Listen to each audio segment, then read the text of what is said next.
man. What's up, man? How we doing? How you doing? All good? You're all good, man. How are you? I'm good, bro. Camp was good? Good to see you, man. Yeah, you as awesome. well. Yeah. Come on, sit down, bro. You gonna get some tattoos? Do what?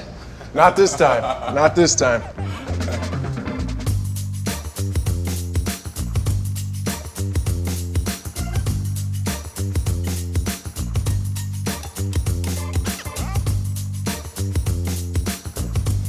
All right, guys. Welcome back to the Lionheart Lounge. We're here in Chicago for UFC 319 at Code of Conduct. And I got Carlos Prates. How are you doing, man? I'm good, bro. Always good talk with you. Yeah. Thanks so much. Of course, man. I appreciate you coming in. So what we do here at the Lionheart Lounge, it's just something a little bit different than the regular interviews you're going to get. And we're going to talk a little bit about your tattoos and your fight. And that's it, man. I just want to learn some more. Before we get into the tattoos, though, I got to talk about how I think what people are gravitated to with you is you're unapologetically yourself. You're ripping whiskey and smoking cigarettes, and it draws people to you. Yeah. Have you always been that, like, as confident as you are just to be who you are? I think so, bro. I think because, even smoking or going party, drinking whiskey, I always working hard, When I have fight, I'm the first guy come to the gym and the last guy leave the gym, And I also always like to have fun, go party and things like that. It's making me happy, Not because we are fighters, but probably another people's in another works.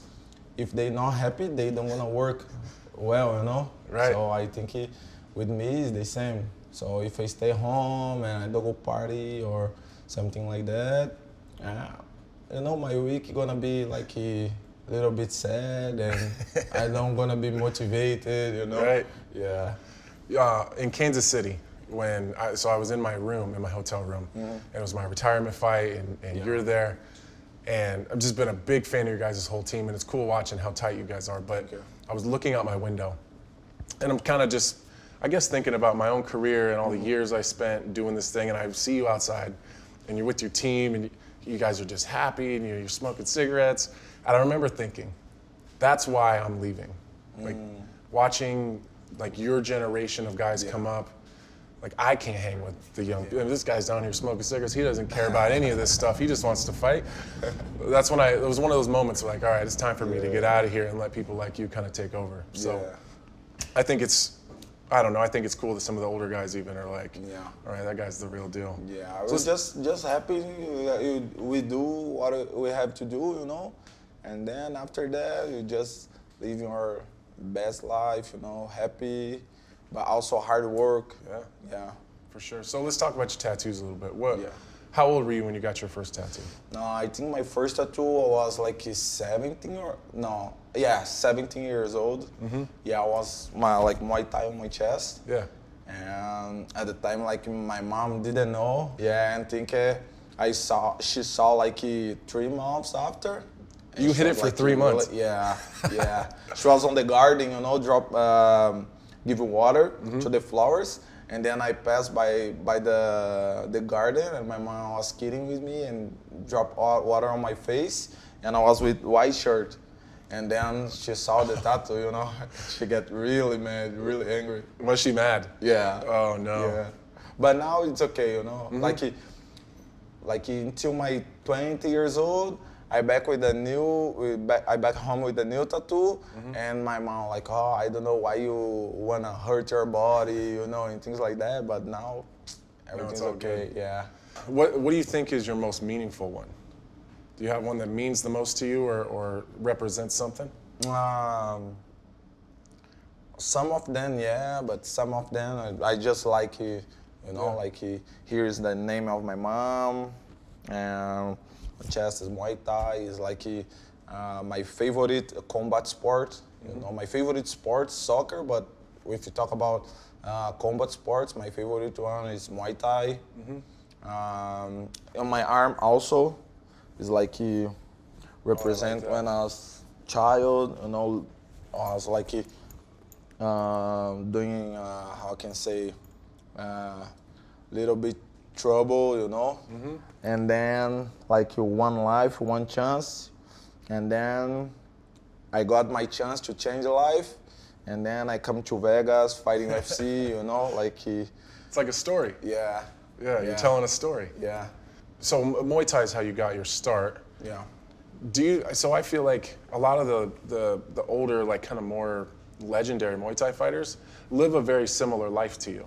Like they have a lot of fun. There's a lot of kind of like work party balance a little bit. Like I feel like you fit that kind of Muay Thai culture better than you probably fit in the MMA culture. Yeah, but they have they get the lifestyle when they are old, you know, because in Thailand, like you are old guy, you old fighter with 25, 26 years old. You're not fighting anymore on high level, no. You can fight like many tournaments around the world, like many good guys. You're still good fighter, Right. but to fight on stadiums in Thailand, big stadiums like Omnoi, Lupini, Right. Raja, you cannot compete like with 25 years old. You have a lot of fights, Yeah, and they're the done guys at there, that they become a champ like 18 years old, 17. That's you know, crazy. yeah. That's crazy. And 25 years old, they have a lot of fights. So they don't want to anymore fight on stadium. They want to fight like big shows, Right. and make money, you know, and then start to have fun. And most of them like get in trouble with alcohol or things like that because they live in like since 5 years old Yeah. in the gym. They'll go to school just training and fighting, you know. You have no choice. If your family say you're gonna be a fighter, you're gonna be a fighter. Even you don't like training or fight, you know. And when I was in Thailand, I saw many times like many childs don't like to train, you know. And there's like a little bit crazy because the child start to cry on the training, and like the training start to hit them. They're like, stop crying, shut up, go training, you know. And the father like outside of the mat like just smile, you know. It's a crazy lifestyle. Yeah, and some of them like become today like really good fighters. Yeah. Do you think? I feel like people in Thailand probably love you. Like they accept you. You're tattooed. You're funny. Yeah. You're a lot of fun. Yeah. I feel like that probably helps you kind of lean into like just being able to be who you are because you spent so much time in Thailand doing it until COVID, right? Yeah. I come to Thailand 2015, and then I back 2014, and then I back 2020 because COVID stopped everything, you know. And my mom was in Brazil alone, Right. and then I say no, I'm gonna back to Brazil to help my mom. But Thailand definitely have is a really important part of my career, you know, because it's make me in Thailand I learned how to be cold, how to don't get really excited to the fight, you know. Like you fight, you just like how can I say, and I don't know here if you have the same if you saw in the same way, but in Brazil we saw a lot of fighters when they go to the fight day. It's like the same day looks like when you're gonna get married, you know. Like today is the day, you know. But in Thailand, it's just one more day, you know. Just like another day. you're gonna do what you do like many times, all day. So I think it's helped me a lot, you know. Like when I come to the fight, you know, I was like, today is the day. Many times, like I was like doing wrong things, wrong choice during the fight. You lost some fights, and then I start to understand like it's normal day, you know. I'm just gonna put my mouthpiece and go there. That makes a lot of sense. Yeah. That makes a lot of sense if you look at your career and kind of how you go through it. It makes a lot of sense that you have that mindset. So I have a bunch of tattoos, obviously, but I've been so afraid to like go under my neck or my head. When did you first get your because once you get your neck tattoo, there's no going back. Say again. So when did you decide to get your neck tattoo? Yeah. Was one of the times when I back to Brazil to visit my family. And no, that one is the first one I did in Thailand. In Thailand. Because I listen some music and I like, and then I make that tattoo, and then I did this one in Brazil. It's something like a religion from Brazil. I have no religion, but I like the story, you know. And then I did that tattoo. But like that. to be honest, it's the most easy place to get tattoo, you know. It's really no pain, no anything. No pain. Yeah. What's your most painful one? Your head? No, I think on my when I start to make tattoo on my back. Yeah, I had another one, and then I cover with the clowns and things like that. But it's really painful. I don't know. You have Yeah, it's tough. You think it's really painful? Yeah, it's up there for sure. Yeah. The back of my knees, Or is like painful? was pretty bad too. Kind of like the ditch in your arm. It's like that, but worse. Yeah. But yeah, my back is pretty bad. When I too. did on my back, Yeah. I got anesthesia. You know. Oh, yeah. And I was asleep for 6 hours. Did it help? Yeah, and like easy, you know. Like I wake up on the day, like to sleep was a little bit painful, but after it's okay. That's awesome. I see a lot of basketball players, football players, go like under anesthesia, then they get entire body pieces. It's crazy. Yeah, now I'm gonna do tattoo only this way. You know, after that fight, I'm gonna cover all my body, and again I'm gonna sleep, and they're gonna do a tattoo, and that's okay. There we go. All right, so before I let you get out of here, I want to talk about your fight a little bit. Obviously, you're coming off of the Ian Gary thing. Yeah. I thought it was a really good performance. I got the vibe that maybe, I don't want to say you underestimated him, but maybe thought you could have got him out of there sooner. But I think a lot of people make that mistake with Ian. Yeah. It's just, I don't know, he's tougher than I think people give him credit for. Yeah. But now you have another tough one in front of you. How do you feel, and did you feel like you had to change anything after your last fight?